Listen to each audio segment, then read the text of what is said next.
Ngantuk? Ya enggak lah. Mana mungkin ngaji bareng Anwar Zahid kok ngantuk? Enggak mungkin lah. Kalau bapak-bapak pasti seneng dengan cara penyampaiannya dan materinya yang mudah diterima. Kalau ibu-ibu pasti seneng menikmati wajah saya. Lah, sing ngene-ngene minggato. Oh nyatane belum maghrib wis dateng ngono. Itu kan demi rindu kamu sama aku. Oke. Wis to meneng kowe, gak usah iri. Ganteni apa piye?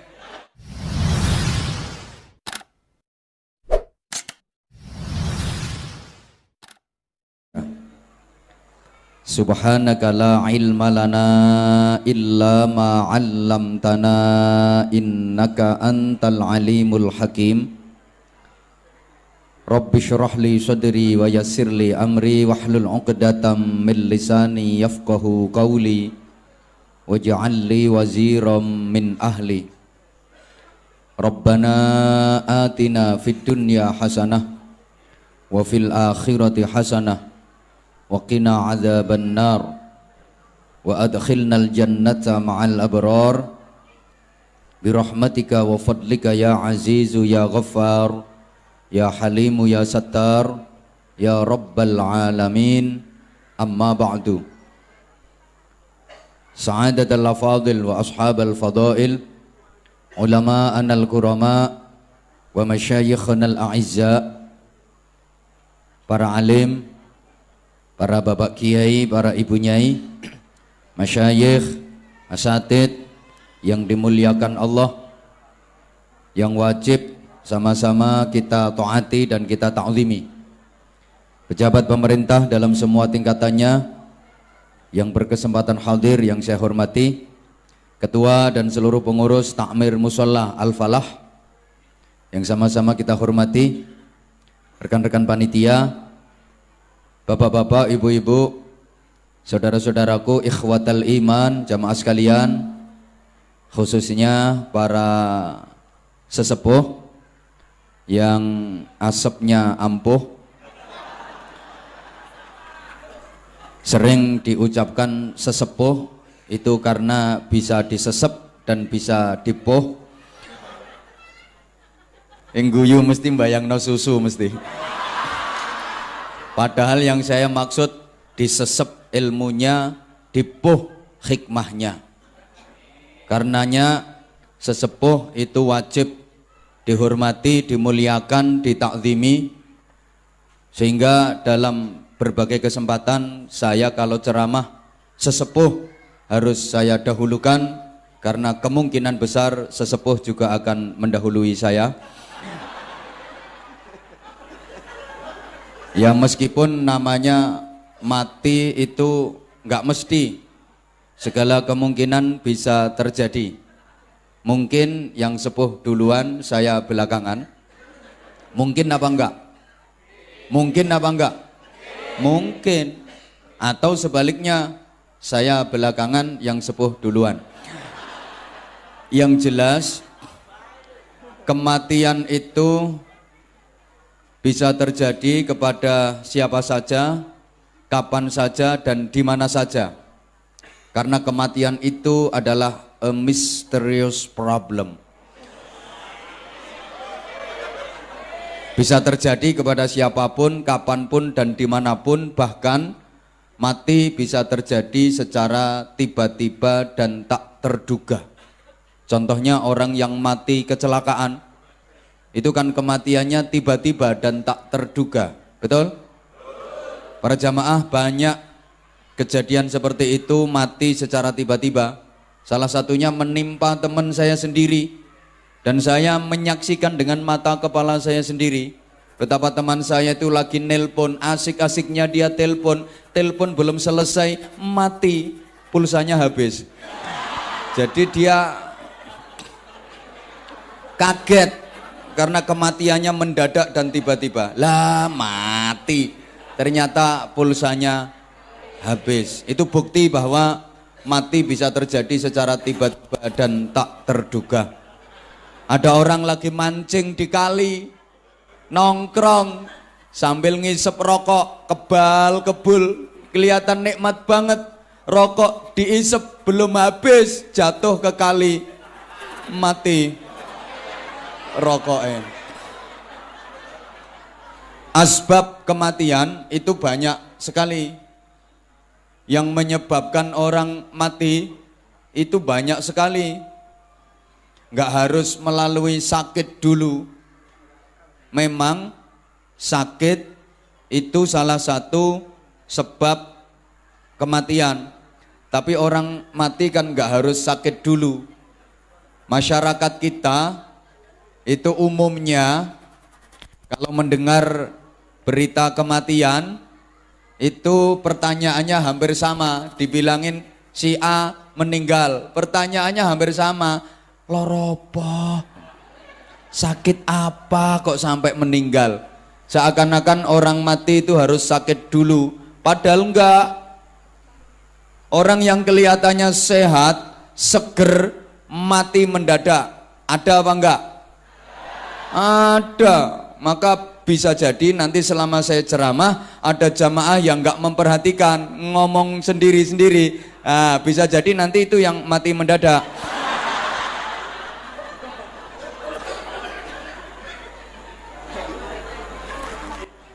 Sakit itu kadang-kadang merupakan cara Allah untuk menyayangi hambanya, cara Allah untuk mencintai hambanya. Manusia diuji dengan sakit, itu tanda kalau dia disayang sama Allah, dicintai sama Allah, agar manusia itu menjadi lebih dekat sama Allah, menjadi lebih bagus kualitasnya. Terbukti banyak orang yang ibadahnya lebih berkualitas, lebih bagus ketika dia sakit daripada ketika dia sehat. Sehatnya nakal, ada tung di mana berangkat, ada tontonan apapun dia mesti berangkat. Nakal sehatnya, sukanya dugem, tahu dugem ya? Naik ojek itu loh, duduk gemetar. Der der der, ajep ajep ajep ajep ajep ajep ajep ajep. Nakal banget. Dia suka main sama purel. Dia juga suka al mendemu itu. Begitu sakit dia jadi rajin ke musola, rajin ke masjid. Jadi sobo masjid, sobo musola ku ngenteni gering. Ada orang yang kayak gitu. Ini kebetulan orangnya juga datang. Saya tahu orangnya. Pokoknya orangnya duduk. Orangnya juga ikut ketawa. Hadapnya ke sini. Dia pakai kopiah.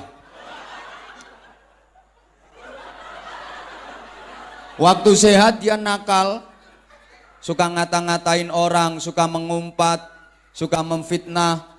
Masa ketemu sama temen itu nggak mau ngucapin salam, nggak mau tegur sapa yang bagus, enggak, langsung ngumpat. Bahasa Inggrisnya the misuh. Cara Jawa Timuran.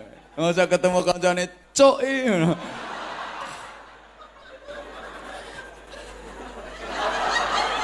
Ya wes kok baleni meneh. Iki aja saking aneh ngasih contoh ya gak tak unekno. Begitu dia sakit, dia jadi banyak berzikir, jadi banyak nyebut asma Allah. Allah, Allah, astagfirullah, astagfirullah. Ya Allah, ya Allah. Suguhane ngombe kok sakmene akeh yo, ya Allah, ya Allah. Ada ngombe sakmene akeh gedene. Apa aku ki dianggep buta ijo apa ya? Ya Allah, ya Allah.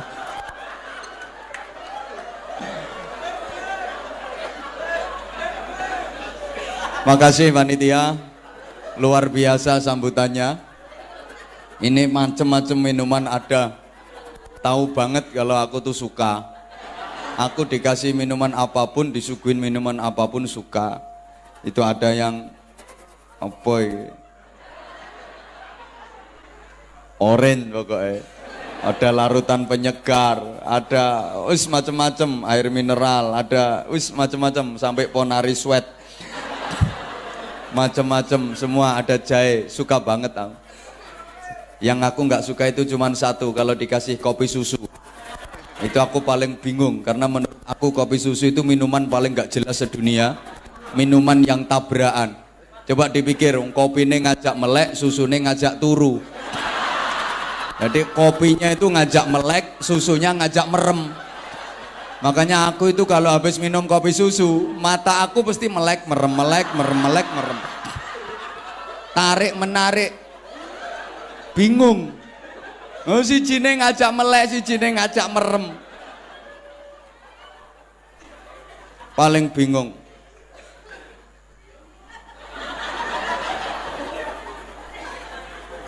Dan pengumuman minum kopi susu itu ada aturan yang nggak boleh dilanggar. Minumnya harus sekaligus, nggak boleh dipisah-pisah. Jangan sampai kopinya diminum, susunya dipegang. Lah itu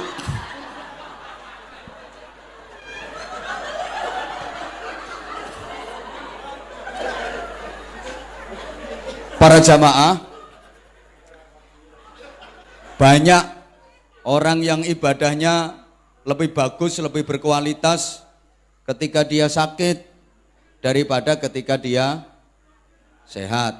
Maka waktu kita diuji Allah dengan sakit, kita di samping sabar, ikhlas, harus bersyukur. Alhamdulillah. Loh, dikasih sakit kok alhamdulillah? Iya, karena sakit itu merupakan bentuk teguran dari Allah. Ibarat anak kecil tuh lagi dijewer telinganya. Kenapa kamu sakit? Olahraganya kamu kurang, makanya sakit. Olahraga dong. Itu teguran. Kenapa sakit? Makan kamu amburadul, sembarang bu untal. Makanya sakit. Kenapa kamu sakit? Zikir kamu kurang, kamu jarang-jarang inget aku, jarang-jarang nyebut aku. Kalau udah tak kasih sakit kayak gini kan, lesanmu baru mau nyebut aku. Kenapa sakit? Ibadah kamu kurang. Itu teguran dari Allah. Bukti betapa Allah sayang sama kita. Maka harus disyukuri, alhamdulillah, agar lebih dekat lagi sama Allah. Kadang-kadang para jamaah, sakit itu cara Allah untuk menghapus dosa-dosa hambanya. Ini bentuk cinta dan kasih sayang Allah kepada hambanya. Cinta dan kasih sayang Allah kepada kita. Allah tuh sayang banget sama kita. Allah tuh ingin agar kita yang aslinya berasal dari surga, itu nanti di akhirat semuanya dikembalikan ke surga. Lah agar bisa kembali masuk surga, agar bisa kembali tinggal di surga, itu syaratnya harus bersih dari dosa. Allah ingin membersihkan dosa-dosa hambanya. Allah ingin membersihkan dosa-dosa Anda. Dikasih cara membersihkan dosa dengan gampang, cara yang mudah. Karena ada cara untuk menghapus semua dosa, tapi sulit, berat, nggak semua orang mampu. Apa itu? Ibadah haji. Ibadah haji itu kalau mabrur, dijamin surga, semua dosa-dosa diampuni Allah. Al-hajjul mabrur laisa lahu jazaun ilal jannah. Haji yang mabrur tidak ada balasannya kecuali surga. Man hajja falam yarfuth walam yafsuk kharaja min dunubihi kayaumi waladathu ummuh. Siapa yang berhaji dia tidak rafas, tidak fusuk, maka dia keluar dari dosa-dosanya seperti bayi yang baru dilahirkan ibunya. Bersih semua dosanya, jaminan masuk surga. Kalau hajinya mabrur. Tapi untuk melaksanakan haji itu enggak mudah, berat, banyak yang enggak mampu. Bahkan kadang-kadang sebenarnya mampu tapi enggak mau. Buktinya, tolong dijawab pertanyaan saya. Bayar haji reguler sama harga mobil itu mahal biaya haji apa mahal mobil? Kurang kenceng mahal haji apa mahal mobil? Tapi ada enggak orang yang sudah punya mobil tapi dia belum haji? Alhamdulillah orangnya ikut jawab. Sehingga bagi orang itu rukun Islam bukan cuma 5 tapi 6. 1 syahadat, 2 sholat, 3 zakat, 4 puasa, 5 beli mobil, 6 baru haji.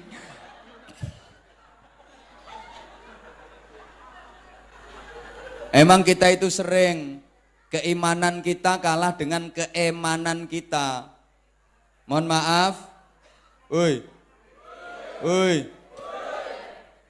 Kambing yang disembelih untuk korban sama HP yang agak canggih, harganya mahal kambing apa mahal HP? Ada nggak orang yang punya HP canggih harganya 6, 7 sampai 8 juta tapi belum pernah nyembelih kambing untuk korban? Kabeh. Lawang kambing ya harganya cuma 2 juta itu ndak kuat. Buktinya nggak pernah dilaksanakan. Padahal HP yang harganya 8 juta bisa beli. Naudzubillah. Kalau terpaksa korban itu pun nggak sesuai, nggak proporsional. Masa sing nuntun lawam, sing dituntun kurung. Masa yang nuntun gemuk banget, yang dituntun kurus. Nah, itu harusnya yang disembelih yang nuntun.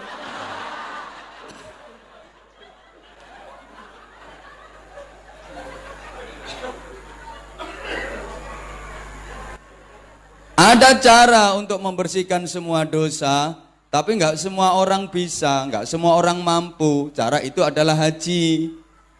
Biayanya lumayan mahal. Allah ngerti. Lek potonganmu ki ra gablek duit. Lah kalau untuk membersihkan dosa harus lewat haji yang bisa cuman berapa gelintir orang. Maka oleh Allah dikasih cara yang mudah untuk membersihkan dosa-dosamu. Apa? Gering.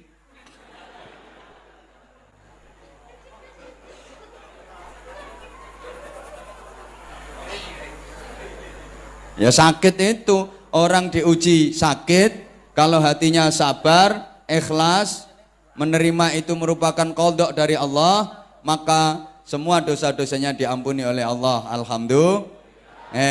Dosamu dikit apa banyak? Jujur, dosa-dosamu dikit apa banyak? Banyak, tak dongakno gering.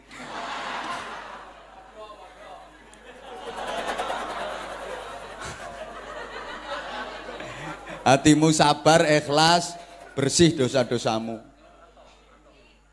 Pengen gering tenan berarti saya ngamin. Berikutnya jamaah sekalian,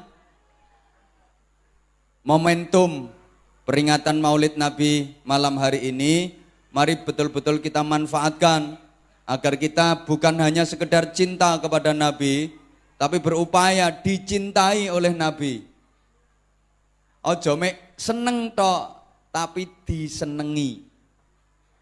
Seneng sama disenengi sama apa beda?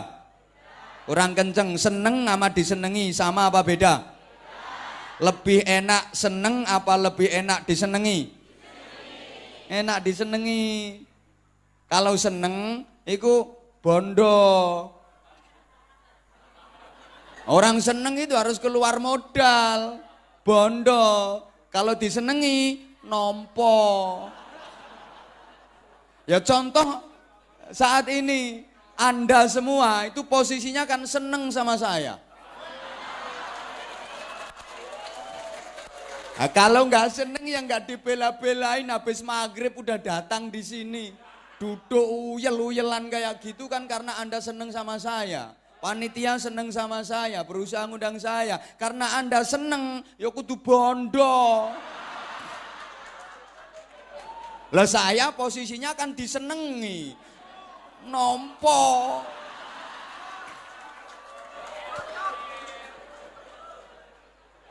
Enak disenengi daripada seneng. Orang seneng itu keluar modal. Harus berkorban. Tapi kalau disenengi, nompo. Disenengi itu enak. Apa saja kalau disenengi, nggak ada pun pasti dicari. Hilang dicari. Sakit diobati. Rusak diperbaiki. Jenenge yuk. Kecemplung sumur lho dijeguri. Karena disenengi, nyelempit lho nyelempit. Jadi cukiti sak keneke. Padahal wis nyelempit nang gone panggonan sing paling elek lho. Jadi uyel-uyel sak keneke.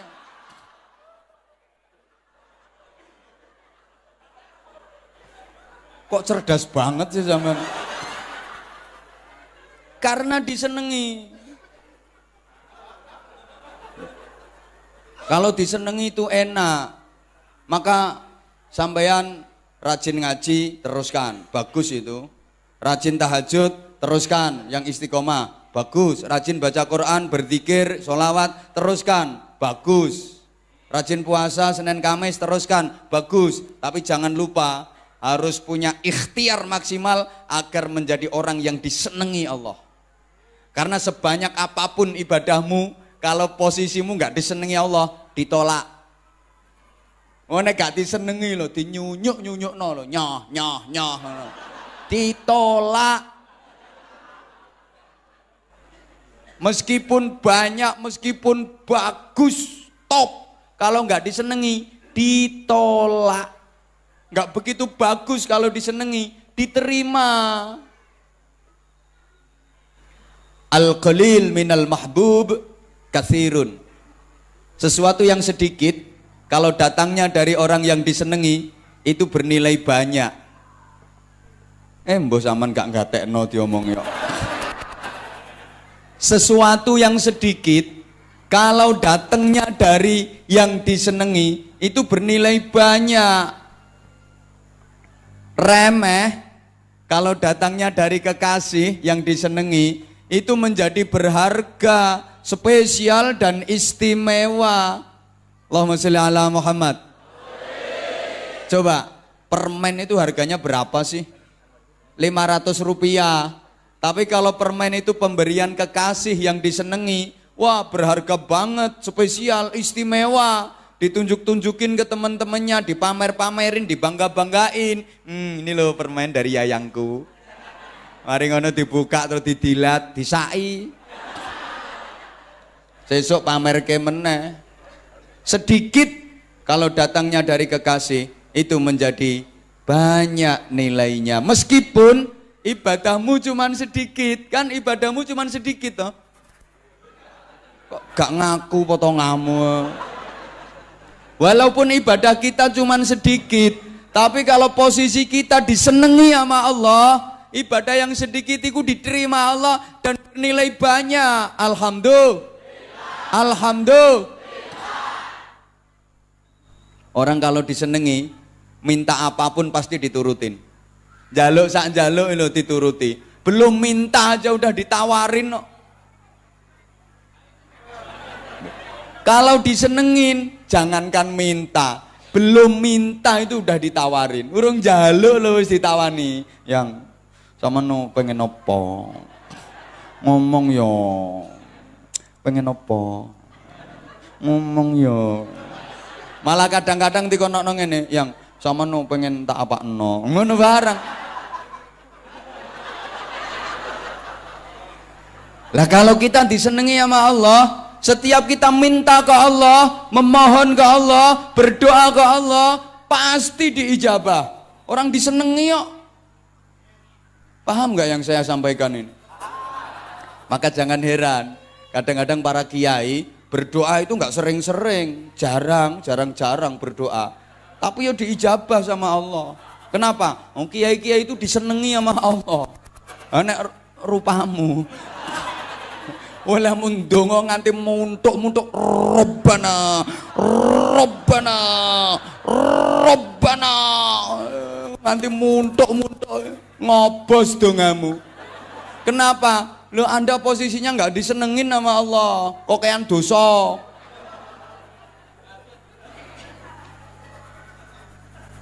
Kalau disenengi sama Allah, doa pasti diijabah, minta pasti dikasih. Itu yang saya maksud. Sehingga Bapak Ibu Saudaraku jamaah sekalian rahimakumullah, tanda bahwa orang seneng itu diantaranya mencontoh dan mengikuti yang disenengi. Orang yang ngaku seneng Nabi tapi nggak mau mencontoh perilaku Nabi, perilakunya nggak sesuai dengan cerminan akhlak Nabi, nah, berarti cintanya palsu. Manidda'a hubban nabi bi ghairi itba'i sunnati fahuwa kadzabun. Siapa yang mengaku cinta Nabi tapi dia nggak mau mencontoh dan meneladani perilaku Nabi, maka sungguh dia adalah pembohong besar. Salah mecicil lah. Aku ya wedi dipecicili wong sakmono akeh. Getak ae kok.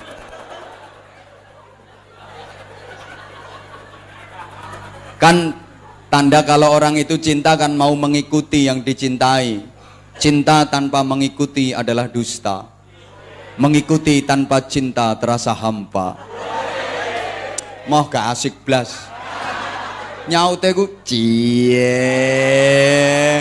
gitu loh biar asik. Saya ulang, cinta tanpa mengikuti adalah dusta. Belum waktunya, tunggu komando. Kalau aku udah selesai baru nyambung cie. Awas, aku belum selesai ada yang cie, tak jahit lambene. Cinta tanpa mengikuti adalah dusta, dan mengikuti tanpa cinta terasa hampa. Edan kabeh. Apa?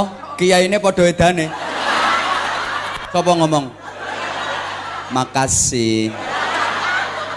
Ngerti edan kok diundang. Berarti sing ngundang lebih edan. Edan kok dirungokno. Padha edane. Enggak apa-apa, kita memang edan. Edan cinta kita kepada Nabi. Edan cinta kita kepada Allah. Wes ciene wes.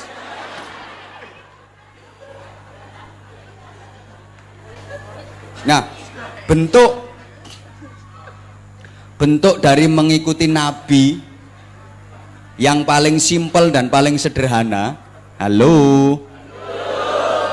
Zaman cari kerja, cari duit, cari kerjaan, cari harta, silahkan, nggak dilarang, selama itu planningnya, target utamanya untuk akhirat, untuk kebahagiaan di negeri akhirat.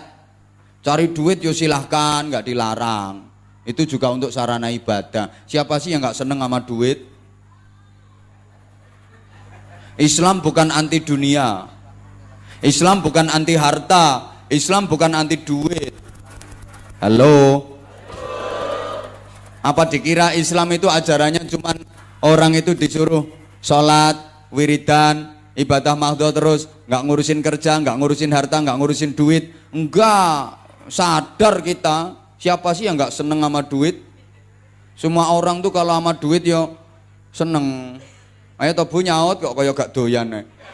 Semua orang itu kalau sama duit ya, jabatan apapun orangnya kalau sama duit ya, orang punya profesi apapun itu kalau sama duit ya, jamaah yang datang sekian banyak ribuan nih loh kalau sama duit ya, kiai aja kalau sama duit, yo coba banter-banter seneng. Iya seneng. Islam nggak anti dunia. Oke. Zaman Rasulullah dulu ada seorang laki-laki yang hidupnya di masjid. Dia tuh udah nggak ngurusin kerja, nggak ngurusin duit, nggak ngurusin harta, nggak ngurusin dunia, nggak mikirin dunia. Dia melepaskan diri dari hiruk pikuknya dunia, melepaskan diri dari segala sesuatu yang berbau dunia. Dia cuma di masjid, iktikaf, sholat, zikir, iktikaf, sholat, zikir, kayak gitu aja kerjaannya. Cuman akhirat aja yang dipikirin. Kalau digambarkan untuk memudahkan pemahaman, kira-kira sholatnya luar biasa, bagus banget. Dia takbir itu panjang, takbiratul ihram, Allahu Akbar. Bacaannya fasih.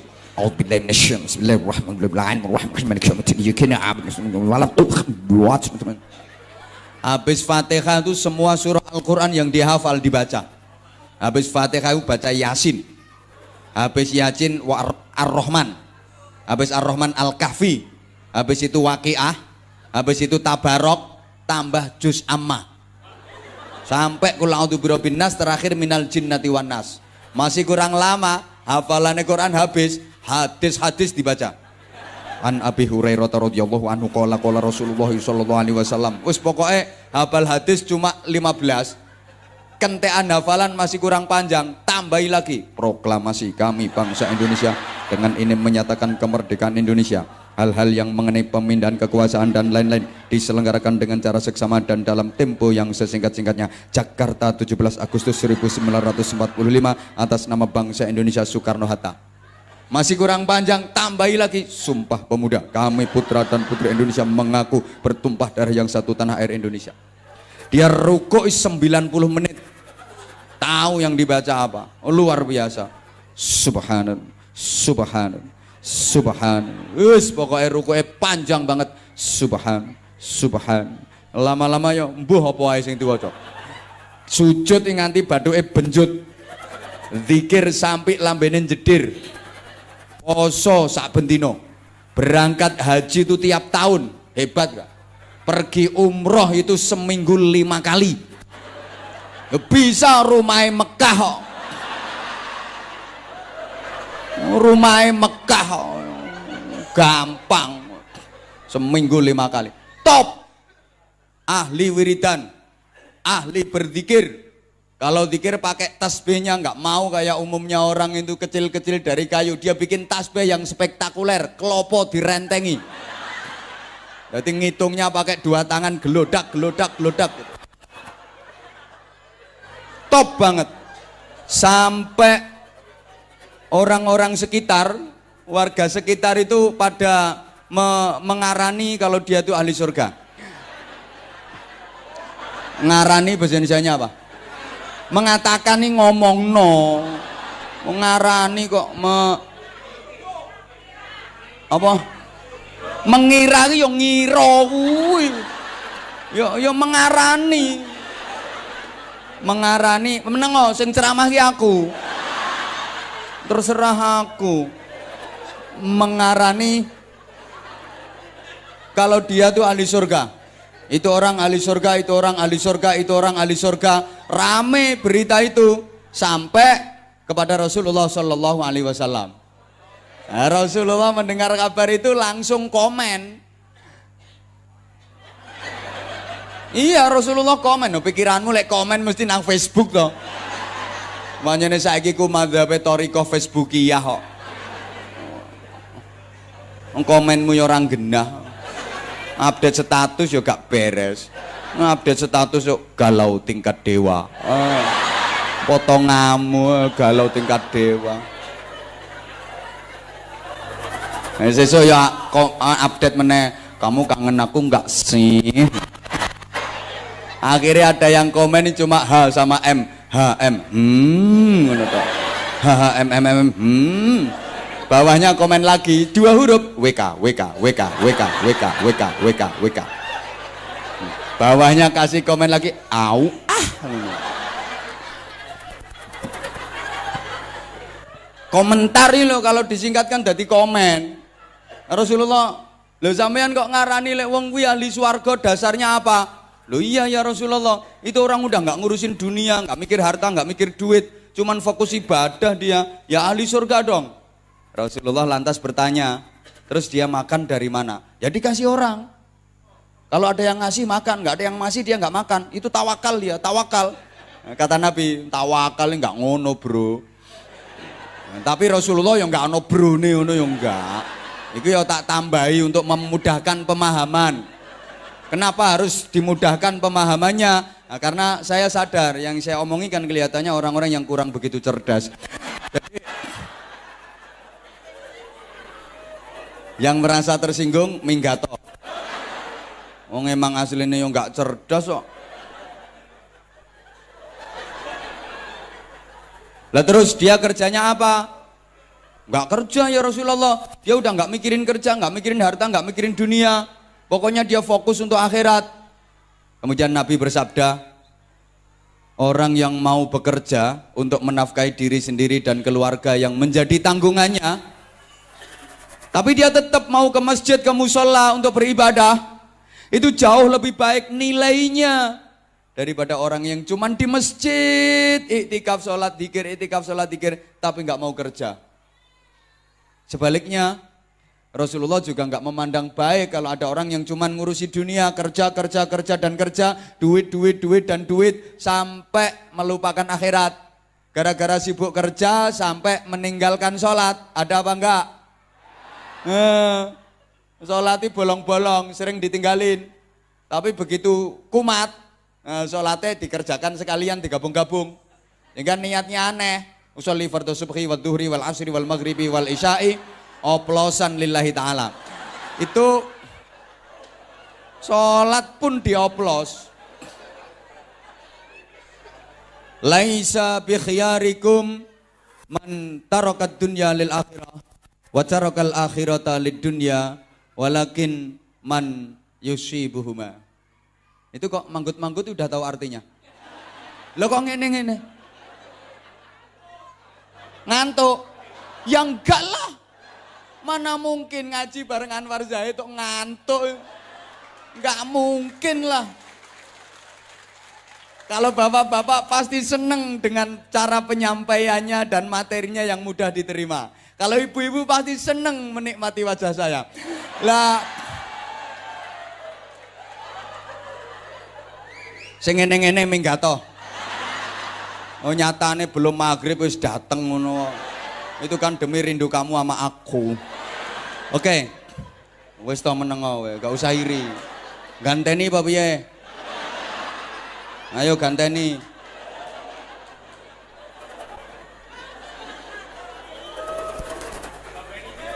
Allahumma sholli ala Muhammad. Bukanlah sebaik-baik dari kalian itu orang yang hanya memikirkan akhirat, ngurusin akhirat sampai meninggalkan urusan dunianya. Bukan pula sebaik-baik kalian orang yang hanya fokus ngurusi dunia sampai lupa akhirat. Akan tetapi yang terbaik adalah yang mengupayakan dua-duanya. Dunia diusahakan, akhirat diusahakan. Sehingga dunia dapat, akhirat juga dapat. Hidup di dunia ini masalah harta ibarat orang yang berlayar di lautan. Ya mesti masuk berlayar no jembatan. Yo kate bantah kok iko. Enggak tadi si iwe. Hidup di dunia ini ibarat orang yang berlayar di lautan yang bertujuan untuk mencapai pantai harapan. Makasih. Orang berlayar di lautan agar bisa sampai pantai harapan yang menjadi tujuan, memang dia butuh air untuk minum, untuk masak. Tanpa air mungkin mati di tengah perjalanan, nggak bisa sampai tujuan. Tapi jangan karena butuh air lantas perahunya dipenuhi dengan air, yang nggak bisa sampai tujuan karena perahunya pasti akan tenggelam. Bahasa Inggrisnya the kelelep. Memang perlu air untuk minum, untuk masak, untuk perbekalan. Kalau nggak ada air nggak sampai tujuan. Tapi jangan karena membutuhkan air, aku nggak ngombe. Terus perahunya dipenuhi dengan air malah tenggelam. Sama, kita hidup di dunia butuh harta, butuh duit. Tapi jangan karena membutuhkan harta dan duit lantas hidupmu dipenuhi dengan harta, hidupmu dipenuhi dengan duit, maka kamu akan tenggelam dalam sesatnya harta dan duit. Tidak bisa sampai ke tujuan pantai harapan surga yang penuh dengan kenikmatan. Enggak sampai kok amin nih loh. Rupanya ayu oon. Makanya didengerin dulu. Jangan asal amin. Wong nggak akan pernah sampai ke pantai harapan surga yang penuh dengan kenikmatan. Amin. Wong nggak akan pernah sampai. Amin. Didengerin. Itu kan bukti kalau terkesima memandang aku. Sampai nggak konsen.